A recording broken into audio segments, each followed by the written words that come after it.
નમસ્કાર. દિવસભરના તાજા સમાચારોમાં તમારું સ્વાગત છે. તમારી સાથે હું છું પિનલગીરી ગોસ્વામી. સમાચારો વિસ્તારથી જાણીએ એ પહેલા મહત્વના સમાચારો ઉપર એક નજર. મિત્રો, અત્યારે સૌથી મોટા સમાચાર સામે આવી રહ્યા છે પૃથ્વીના. દરરોજ પૃથ્વી પર પડતી અંતરિક્ષની ધૂળ હવે જોવા મળી રહી છે. શું તમે જાણો છો કે દરરોજ આકાશમાંથી ટનબંધ ધૂળ પૃથ્વી ઉપર પડે છે? વૈજ્ઞાનિકોના મતે દર વર્ષે લગભગ 5200 ટન જેટલી કોસ્મિક ડસ્ટ એટલે કે અંતરિક્ષની ધૂળ પૃથ્વીના વાતાવરણમાં પ્રવેશ કરે છે.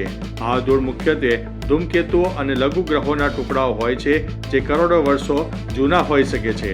આશ્ચર્યની વાત એ છે કે જ્યારે તમે બહાર હોવ ત્યારે તમારા વાળમાં પણ અંતરિક્ષની ધૂળના અતિ સૂક્ષ્મ કણો ચોંટેલા હોઈ શકે છે. અન્ય મહત્વના સમાચારની વાત કરીએ તો મંગળ પર બરફ નીચે છુપાયેલા તળાવો. જાન્યુઆરી 2026માં પ્રકાશિત થયેલા નવા સંશોધન મુજબ મંગળ ગ્રહ પર ભૂતકાળમાં પ્રવાહી પાણી હોવાના પુરાવા મળી રહ્યા છે.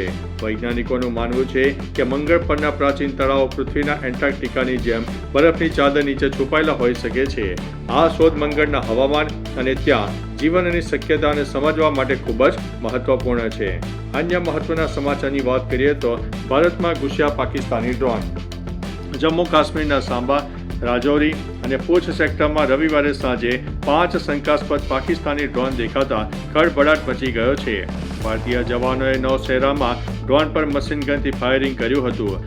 આશંકા છે કે ડ્રોન દ્વારા હથિયારો કે નશીલા પદાર્થોની ખેપ ફેંકવામાં આવી રહી છે, જેના પગલે સરહદી વિસ્તારોમાં સઘન સર્ચ ઓપરેશન શરૂ કરાયું છે. થોડા દિવસ પહેલા જ સાંબામાંથી પિસ્તોલ અને ગ્રેનેડનો જથ્થો ઝડપી પડાયો હતો. અન્ય મહત્વના સમાચારની વાત કરીએ તો ડિજિટલ એરેસ્ટ. વૃદ્ધ દંપતીએ 15 કરોડ રૂપિયા ગુમાવ્યા છે. તેલંગાણા પોલીસે 547 કરોડના વિશાળ સાયબર ફ્રોડનો પર્દાફાશ કરીને 18 આરોપીઓની ધરપકડ કરી છે. દિલ્હીમાં યુએનના નિવૃત્ત ડોક્ટર દંપતીને નકલી પોલીસ અને કોર્ટના નામે 15 દિવસ ડિજિટલ એરેસ્ટ રાખીને 15 કરોડ રૂપિયા પડાવી લેવાયા હતા. ઠગોએ નકલી વોરંટ અને મેમો મોકલી દંપતીને ડરાવ્યા હતા.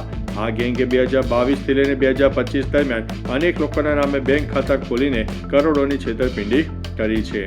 અન્ય મહત્વના સમાચારની વાત કરીએ તો શીતલહેરમાં ઠઠવાયું ગુજરાત. અનેક શહેરોમાં પારો સિંગલ ડિજિટમાં જોવા મળ્યો. ગુજરાતમાં ઠંડીના કારણે જનજીવન પ્રભાવિત થયું છે. કચ્છનું નલિયા શહેર 3.8 ડિગ્રી લઘુત્તમ તાપમાન સાથે રાજ્યનું સૌથી ઠંડુ સ્થળ નોંધાયું છે. ઉત્તર પૂર્વીય ઠંડા પવનને લીધે અમરેલીમાં 7.6 ડિગ્રી, રાજકોટમાં 8.9, ગાંધીનગરમાં 9.5 તાપમાન નોંધાયું છે. અમદાવાદમાં પારો 11.6 ડિગ્રી સુધી ગગડી ગયો છે. હવામાન વિભાગની આગાહી અનુસાર આગામી દિવસોમાં હજુ પણ ઠંડીનું જોર વધવાની શક્યતા છે. અન્ય મહત્વના સમાચારની વાત કરીએ તો આબુમાં ચારે તરફ છવાઈ છે બરફની ચાદર. રાજસ્થાનના પ્રસિદ્ધ હિલ સ્ટેશન માઉન્ટ આબુમાં હાલ કાતિલ ઠંડીનું મોજું ફરી વળ્યું છે. અહીં લઘુત્તમ તાપમાન 0 ડિગ્રી ઉપર પહોંચી જતા લોકો ઠંડીમાં ઠૂંઠવાઈ રહ્યા છે. કડકડતી ઠંડીના કારણે મેદાનો, ઘરો અને પાર્ક કરેલા વાહનો પર બરફની સફેદ ચાદર છવાયેલી જોવા મળી રહી છે. સહેલાણીઓએ આહલાદક વાતાવરણની મન ભરીને મોજ માણી હતી.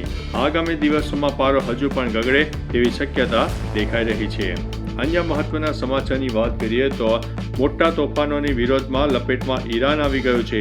538 લોકોના થયા છે મોત. ઈરાનના તહેરાન સહિત 100થી વધુ શહેરોમાં ખામનેઈ સરકાર વિરુદ્ધ છેલ્લા 15 દિવસથી તોફાનો ફાટી નીકળ્યા છે. આ આંદોલનમાં અત્યાર સુધીમાં 538થી વધુ લોકોના મોત થયા હોવાનો દાવો કરાયો છે, જ્યારે 10,000થી વધુ લોકોની અટકાયત કરવામાં આવી છે. પ્રદર્શનકારીઓ અને સુરક્ષા દળો વચ્ચેના સંઘર્ષને કારણે સ્થિતિ વધુ ગંભીર બની છે. આંતરરાષ્ટ્રીય સ્તરે પણ ઈરાનની આ પરિસ્થિતિ અંગે હવે ચિંતા વ્યક્ત કરવામાં આવી છે. અન્ય મહત્વના સમાચારની વાત કરીએ તો ભારત માટે મોટી ખુશખબરી.